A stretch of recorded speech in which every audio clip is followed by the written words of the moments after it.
Estamos en este espacio de 15 minutos de fama y abrimos esta columna con Bob Dylan. Felipe Arruabarrena, ¿cómo estás? Muy bien, ¿cómo están ustedes? Todo bien.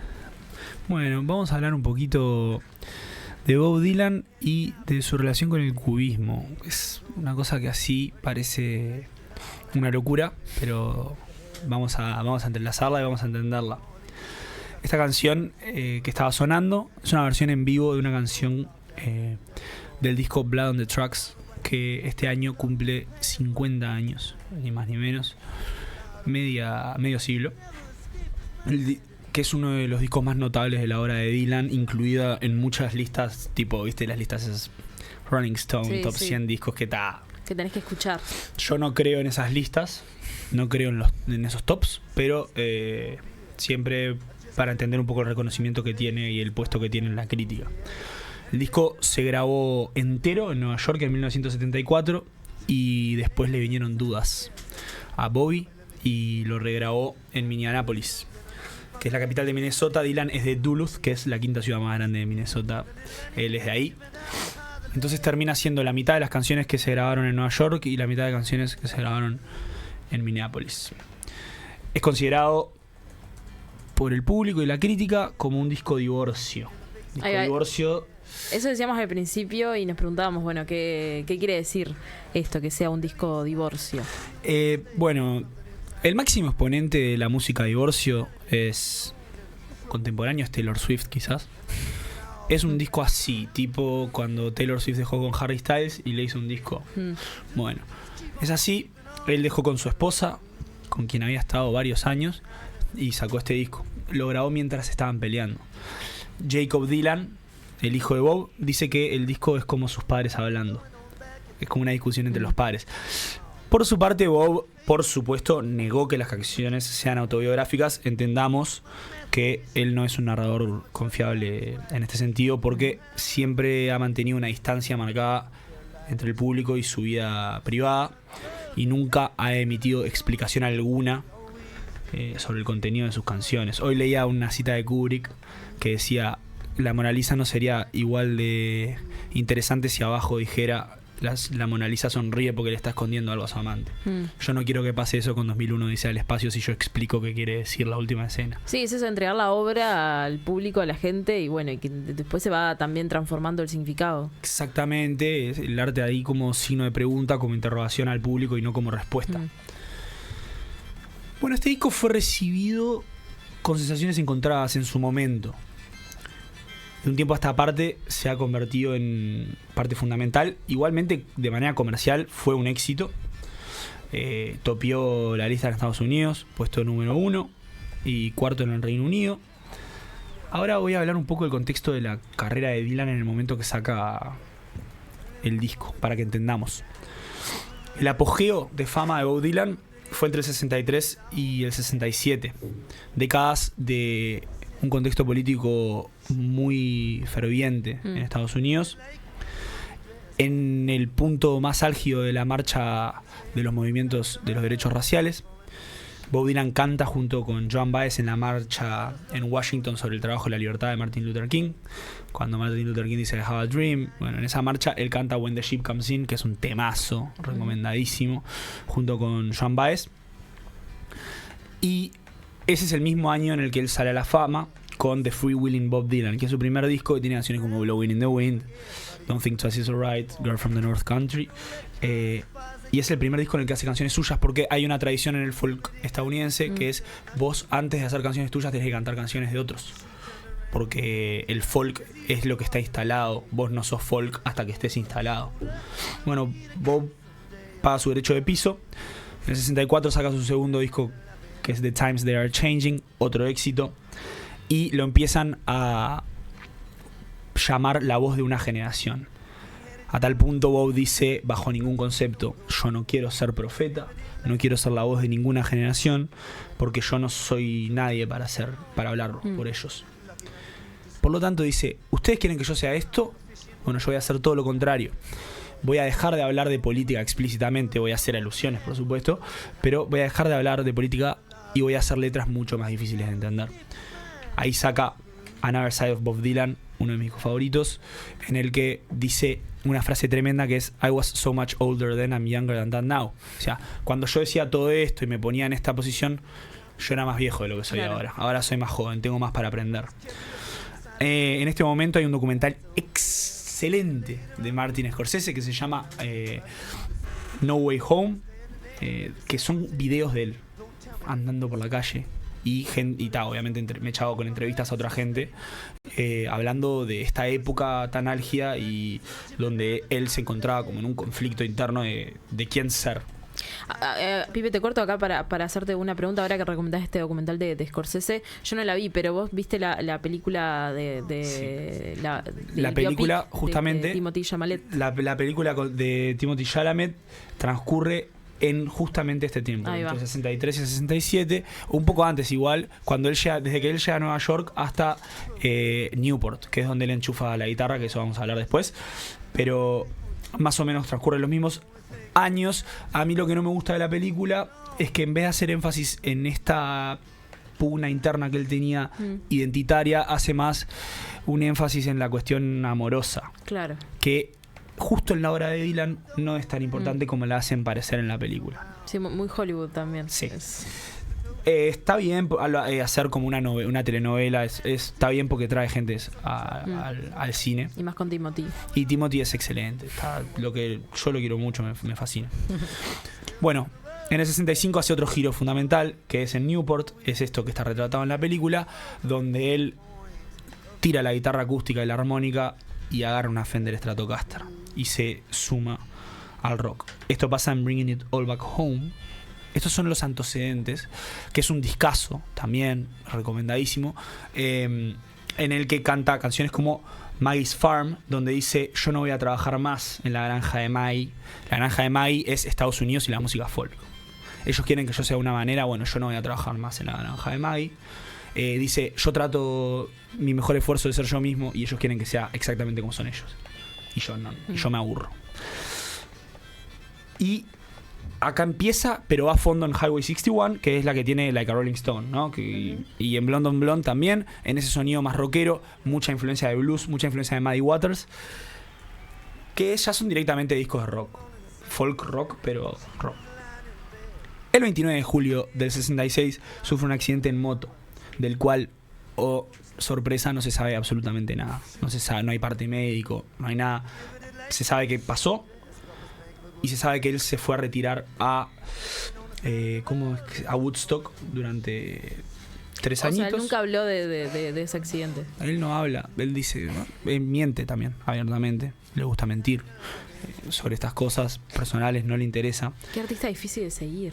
Lo que está bueno es que él dice que de esta época él siente que él no escribió las canciones, que las canciones le vinieron dadas, que le bajaron de arriba.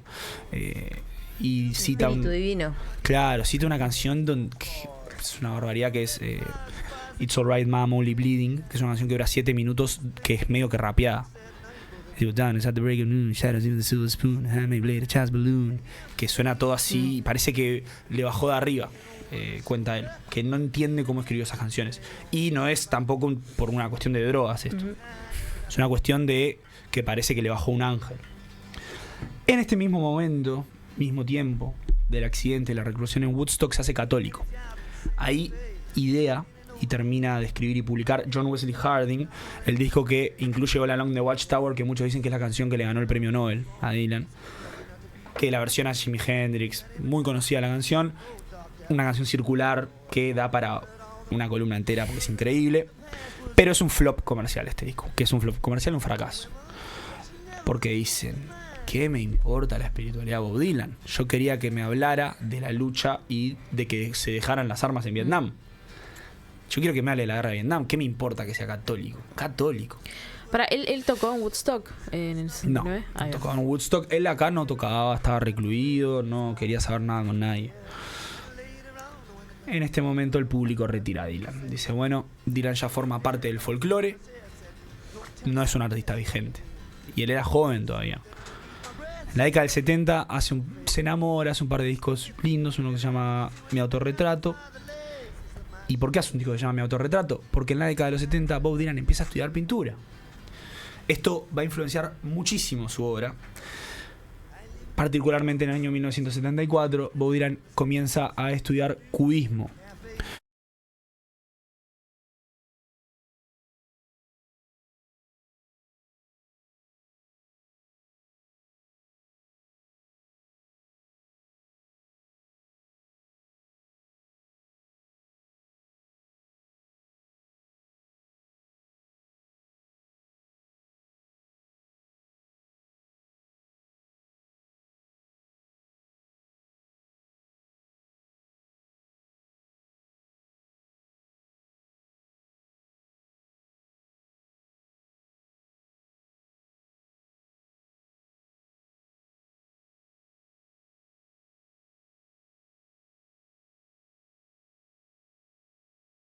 Conocemos esta pintura, incluso es de Pablo Picasso.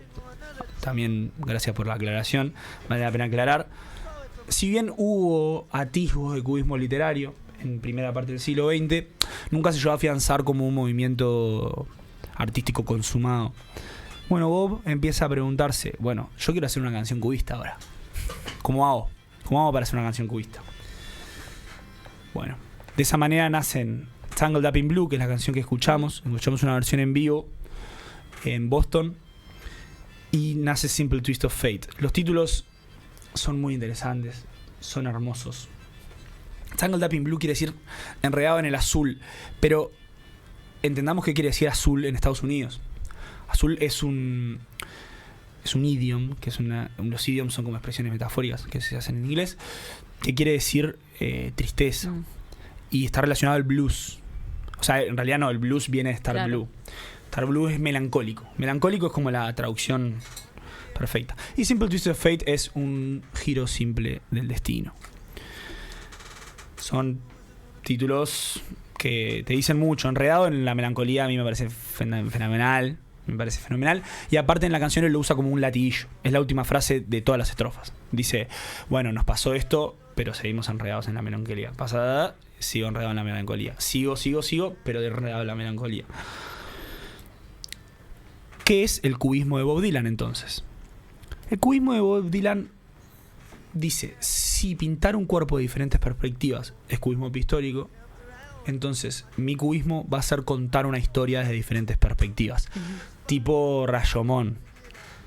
No sé si una película de Kurosawa y un cuento japonés. Medio es un poco eso, pero diferente.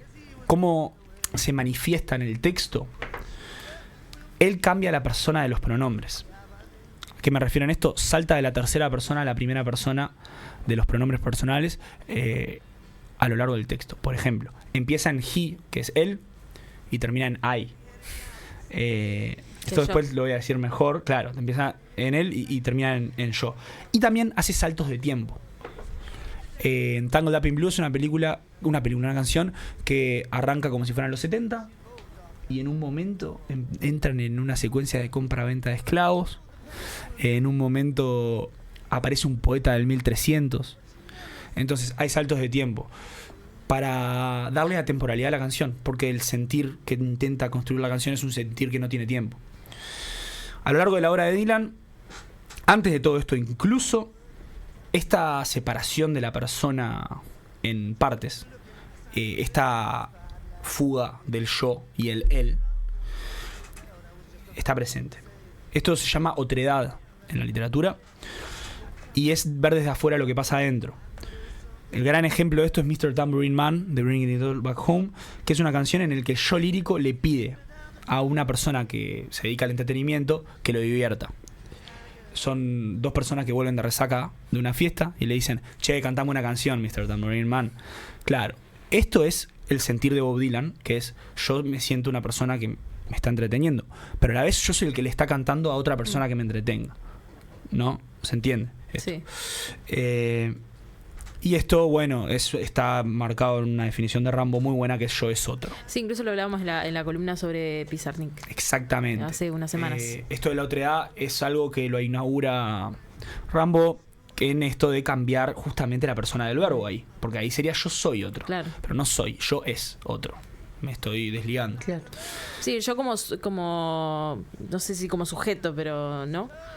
De alguna forma. Sí, no, claro, cambian la persona del verbo de primera a tercera. Yo, del singular. Bueno, en Simple Twist of Fate, el tipo mantiene una narración lineal en tiempo y mantiene y se separa. Él hizo esto, él le pasó esto, él todo así. Pero en la última estrofa cambia yo. Y ese es el plot twist que te hace, porque te dice, en realidad esta persona que estoy contando de él, estoy contando la historia de esta persona que soy yo. Es como decís, a un amigo le pasó y sos vos. Claro. Un amigo quiere saber. Que sí, es para un amigo. Claro.